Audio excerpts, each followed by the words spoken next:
could I discover my past life? Growing up, growing up, I was always on the fence of whether I believed in reincarnation and things of this, but sometimes environment, or whether it's religious environment or upbringing, teaches you out of your natural spiritual state, I find. So, but intuitively, I've always felt like there was always something. So there's a great part of me that does believe in it. How could I discover who I was in my past life compared to how I feel anyway? It's very simple. I read people's past and future. So, audience, read your lovely host on life. Give me your birthday. I'll tell you your past life. Okay, birthday 27th of April 1976. Surprise me. Let's see if you compare to what I've been told before, maybe, or something. April 27th. So you're a Taurus, 76. All right.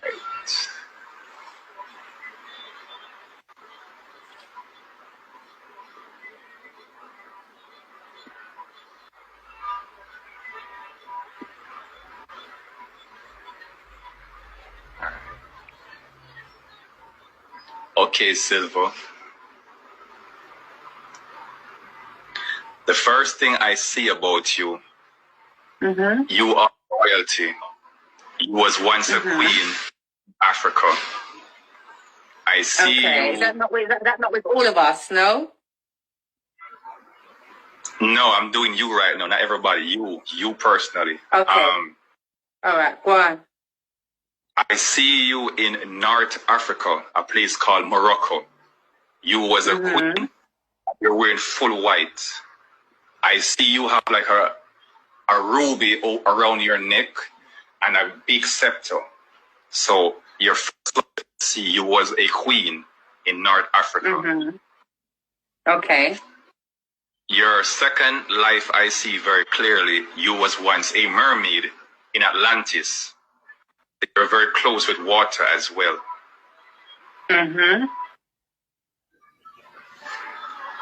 I see you as a man in the 16th century in New Orleans. You was once yes, in New Orleans. But you was also a healer in that past life. You had a past life in China as well. You was also a man. You was a very wealthy merchant, and you sell stones and rubies and jewelry. Okay.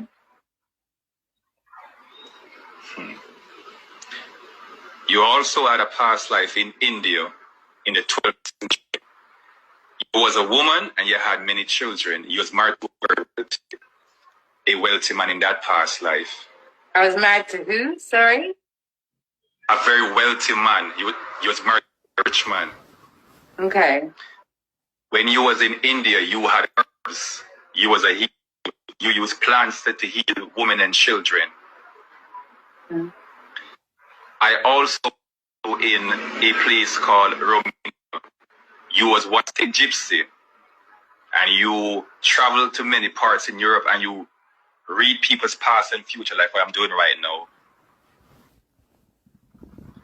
When it comes to your animal spirit, because you have spirit that is are linked to you, I see you with a black panther that's protecting you.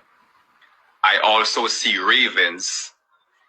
I see the mermaids in the water, and I also see a bear. Those are your animal spirits. And that's for you, Silver. What do you think? Thank you very much. I think it's interesting. I thank you for taking the time to tap in. What I find the most interesting is, ever since childhood, before I could even walk and talk, people would say to my mother, or people would say to me that I was this, I was that, I've got gifts, I'm this and that. I've had multiple bizarre experiences in my life, but the one thing that I find super bizarre is how many people may come to my inboxes or see me in real life and say, "Excuse me, do you read?" And I always wonder, regardless of what I think or what I know, I always wonder what is it they see for why random people will come to my Facebook and say, "Excuse me, I just want to know, do you read?" Do you read, right? they assume that I read. I actually do these things as a living. Well, you did in a past life, and the energy is still on. That's why the people are drawn. I mean, I've heard of some other bizarre things, but that may be an off-the-live conversation. Yeah, but yeah, that's interesting. You have to realize something, Silver. Your energy is very magnetic, all right? Because when I look at you, it's like I see you like, for example, I see a lighthouse with all these ships coming toward you, and you're the light, and they're in darkness. So it's the same energy with you. Most people who are broken, depressed, and sad, they come to you for advice because you're the light. And that is why people are drawn to you, because your energy is very vibrant and beautiful. So what about those rare individuals that gets the other side of me? The majority will get the warmth, the compassion, the support, and maybe one or two. I'm not going to say why I'm this way, but in your opinion, what about those who I don't show that energy to? I'm the total opposite. Who disagree with everything you just said? What would you say? The ones that you do not feel a strong connection, those individuals, they were your enemies in a past life. Mm-hmm. So your soul is not compatible. People don't realize that you will meet someone for the very first time in this lifetime, and you will be the most nicest person. And you said, why Mr. Marshall is so harsh? Why always so mean to me? If you check his background, in his past life, maybe Mr. Marshall was killed by you. Maybe you was Mr. Marshall's enemy, and his spirit and your spirit is not compatible. And that is why he doesn't like you. So it's not the physical body hates you, it's his spirit don't like you. That's the vital part. And that can go both ways.